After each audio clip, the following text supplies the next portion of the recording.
Senior BJP leader Smriti Irani, in fact, is now joining us. Thanks very much, ma'am, for being with us. It was quite a powerful speech there by the Prime Minister. And I think, in essence, the idea of Bharat, and I think you understand this very well, that was really at the center of the Prime Minister's speech there. He spoke about a progressive Bharat, a free Bharat, and a prosperous Bharat. So I think this is an extremely nuanced idea that, finds resonance even abroad and, among the Indian diaspora particularly. One has to recognize that the Indian diaspora, when you look at it in the United States, makes up for 3% of their population and 6% of the US GDP, which means that we have as a community a significant impact in not only the economy of the US, but also the politics of the US. I think particularly I'm delighted that when the Prime Minister spoke about the governance agenda vis-a-vis women, that found a lot of applause and support from the audience. You must be mindful of the fact that currently elections which are underway in the US, women's issues have found centrality in those elections as well. The fact that India under Prime Minister Modi can speak volumes about what we have delivered for women in our country is one, I think, indication or manifestation of what the Prime Minister calls a progressive nation like India. I also believe that in a world where geopolitical tensions are headlining almost every newspaper every day or news agency every day, when India speaks about cooperation, and not only cooperation that is strategic in nature, but cooperation that becomes very central to geopolitical activity. I think that is one of the greatest contributions of India internationally. That is my belief. Absolutely. And, another interesting aspect that the Prime Minister touched upon in his address was how democracy is alive and kicking in both India and the US, and how democracy, in fact, is being celebrated in India amid raging global conflicts. I think that was a strong point as well that the Prime Minister made there. I believe that the third time for a non-Congress party to come to power is truly historic from an Indian democracy perspective. But more so when he speaks from the US and addresses the Indian diaspora, he not only celebrates their contribution, their struggles, their aspirations, but also speaks to the Indian diaspora the world over. You need to, I think, re-recognize that this was one of the first Indian politicians who used digital strength of our democracy to reach out to Indian audiences across the world to say that irrespective of which geography you belong to currently, your heart is in India, you're genetically bound to this country, you're culturally bound, your ancestry is here, so that we as a global community can partake in everything and that the Prime Minister calls a Viksit Bharat, or our journey towards being a Viksit Bharat. I also believe when you speak about global conflicts, the meetings that the Prime Minister has undertaken also highlight the strength that India brings. I particularly remember his statement when people asked him that, which side are you on in terms of a particular global conflict? And he said India never sat on the sidelines. We always took the side of Right. peace. And I think that underlines his leadership globally with regards to not only what India can bring to the table. Mind you, everybody looked at the Indo-US relationship only from perspectives of either defense services, technology or equipment, or from a nuclear perspective. Prime Minister Modi has widened that ambit. He has brought in healthcare. He has brought in energy, which is renewable. He's brought in climate goals to the mix. He's brought in, I think, a very caring, economical way of looking at the relationship. Right. Those are, I think, facets which are extremely unique to his participation with, I think, his counterparts in the US. I remember the last time when he visited, the lab-grown diamond he had gifted the First Lady Yes. became the buzz across the world. In fact, gave the industry a fillip right here in India and created quite a conversation across the world. So every Absolutely. time he visits, he creates a new pathway for Indian industry to grow. I think his commitment to not only the cause of finding a treatment which can be frugally found, innovatively found with regards to cancer is, I think, a great conversation starter.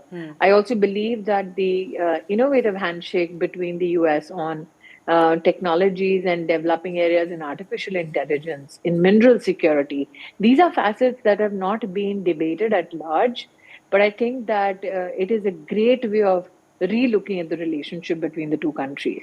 Absolutely, and you spoke of defense. I mean, from buying US defense equipment to co-producing, equipment with the US, I think we've come a long way. But you spoke of Vikas, and the Prime Minister said that Vikas or development has now, in a sense, become a people's movement in India. I mean, if you look at the Vikas of the Indian American community in that sense, I mean, it's been incredible, absolutely. I mean, we see Indian Americans and members of the Indian diaspora in leadership positions in the corporate world, big businesses, big corporations headed by and Indian Americans, and also as a vibrant political force now. I mean, you of course have a person of an Indian origin now running for president. So of course that has truly been remarkable. The collective success of the Indian American community.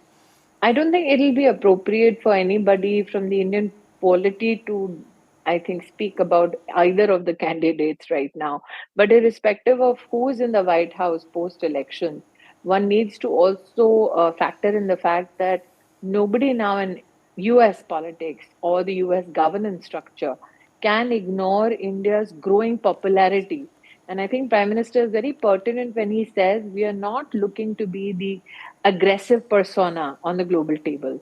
We are hoping to create a fulcrum of cooperation with regards to the global community.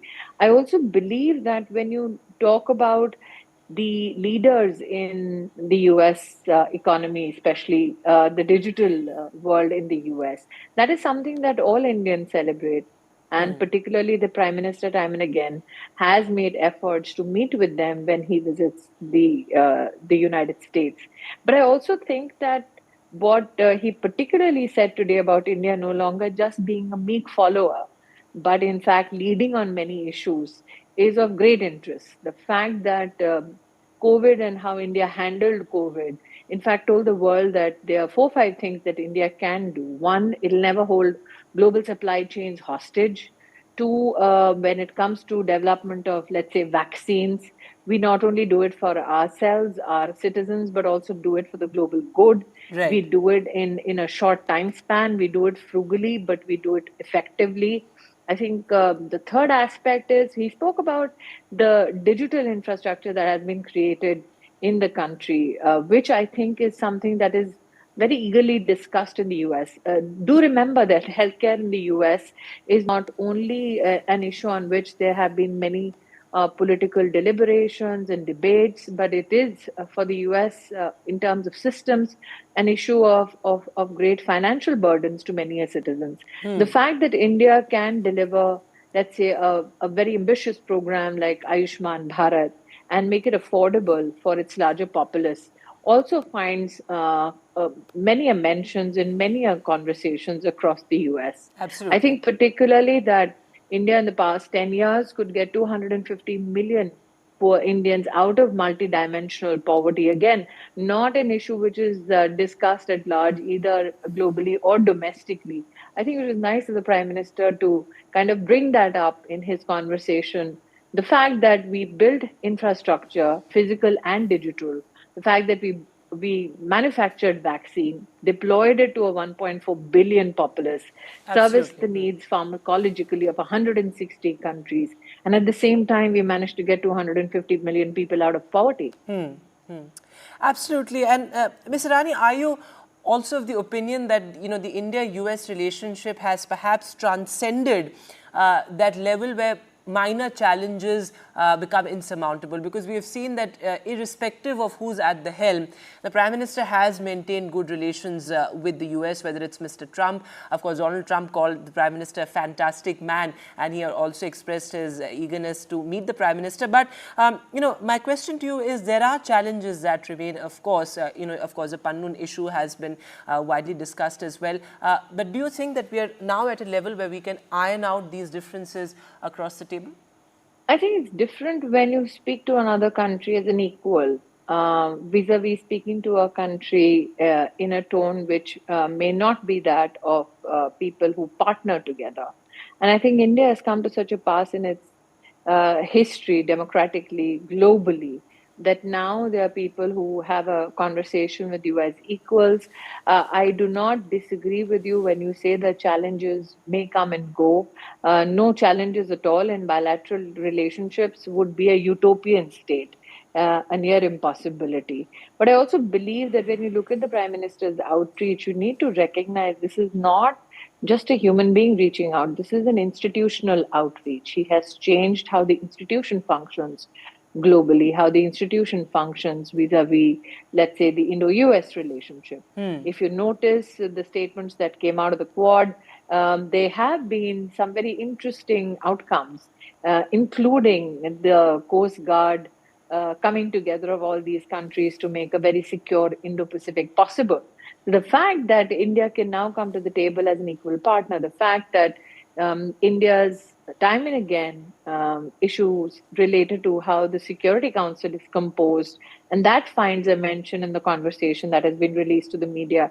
I think those are the interesting facets that show you how the Prime Minister as an institution is now responding to India's aspirations and global needs.